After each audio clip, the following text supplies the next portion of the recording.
Awal tahun ini, Martin 3 kali kecelakaan hebat, yakni di tes pramusim Sepang, latihan supermoto di Leda, dan balapan utama Qatar.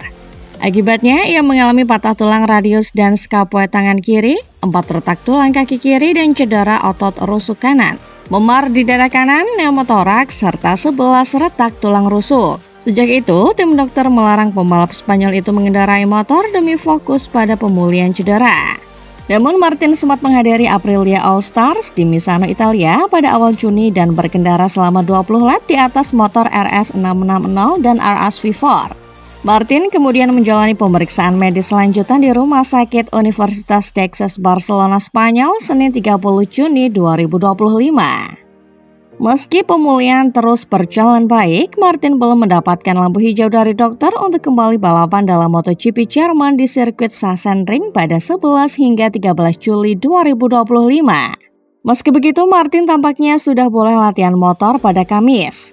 Sesi latihan ini pun cukup krusial untuk memantau kondisi fisiknya yang terbaru, sebelum kembali bekerja sama dengan kru Aprilia Racing dalam tes khusus rider cedera yang akan digelar di sirkuit Misano, Italia pada 9 Juli 2025 mendatang.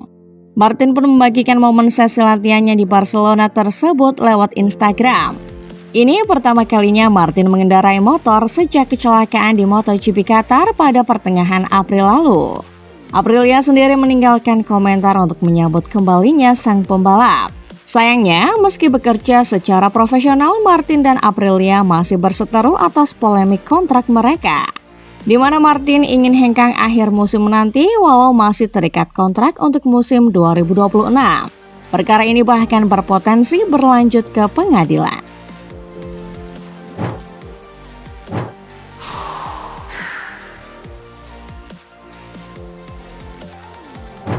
Pedro Acosta berhasil menyamai hasil terbaiknya dan juga tim KTM musim ini dengan finish di posisi keempat pada Grand Prix Belanda.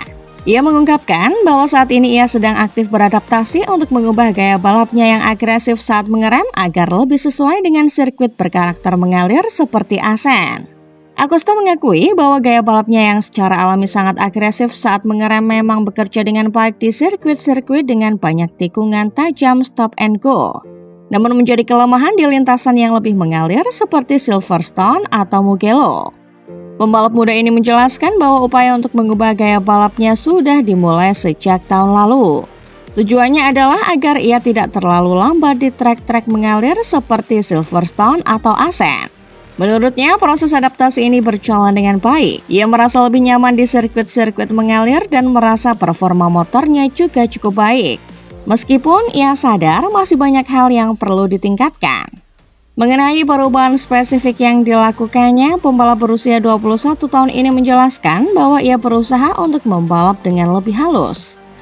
Ia sadar bahwa mengerem dengan sangat keras adalah sesuatu yang sangat alami baginya, tetapi untuk berkendara dengan lebih mengalir terasa kurang natural.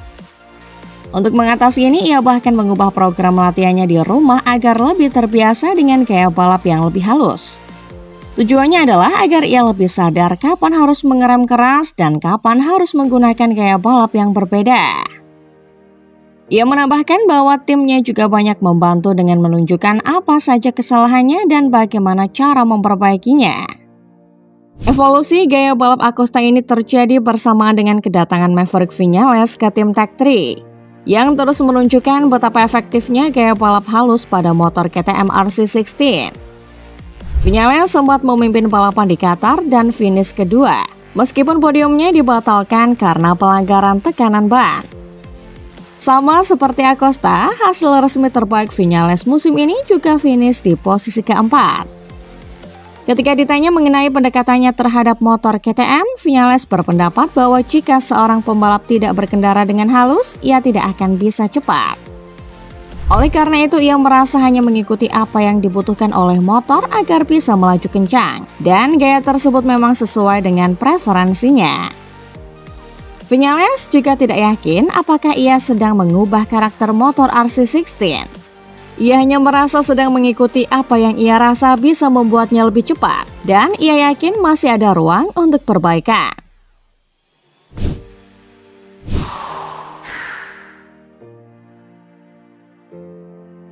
Sirkuit Balaton adalah lintasan baru dalam kalender World SBK dan MotoGP tahun ini. Sebuah sesi tes telah diadakan di sana pada akhir Juni yang diikuti oleh pembalap uji coba dari kelima pabrikan MotoGP. Pembalap uji coba Honda Steven Bradl sebelumnya telah memberikan komentar yang senada dengan para pembalap World Superbike dari tim HRC, Iker Lecuona dan Xavi Verge. Ketiganya memiliki kesan negatif setelah menjajal sirkuit tersebut. Keluhan utama Bradl adalah karakter sirkuit yang terlalu lambat. Menurut juara dunia Moto2 2011 itu, trek lurusnya sangat pendek sehingga tidak memungkinkan untuk menggunakan gigi 6. Di sisi lain, pembalap uji coba lainnya justru memiliki kesan yang berbeda dan lebih positif. Pembalap uji coba KTM Pol Espargaro merasa bahwa sirkuit ini terasa bagus. Ia mengakui bahwa lintasannya memang kecil, tapi menurutnya ada banyak sirkuit kecil lain di kejuaraan. Ia menjelaskan bahwa banyaknya pergantian arah akan membuat balapan menjadi sedikit menuntut fisik, namun ada sisi positif dan negatifnya. Baginya, yang terpenting adalah faktor keamanan sirkuit ini sudah baik, meskipun kecepatannya tidak terlalu tinggi. Pembalap uji coba Yamaha Augusto Fernandez setuju dengan Espargaro.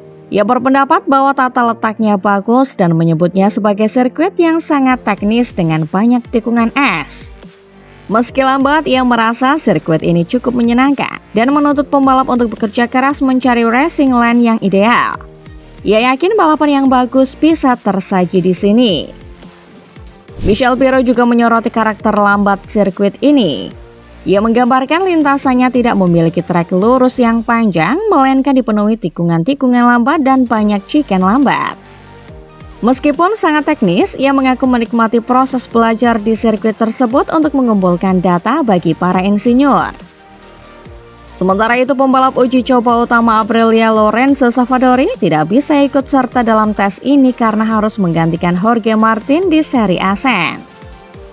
Oleh karena itu, Aprilia mengandalkan Matteo Baiocco untuk mendapatkan data awal. Baiocco menjelaskan bahwa sirkuit ini sangat lambat dan timnya fokus pada pengaturan rasio gigi karena itu adalah target utama tes. Ia mendeskripsikan sirkuit ini memiliki kemiripan dengan Sachsenring di Jerman, sangat pendek dan akan sangat menuntut fisik pembalap.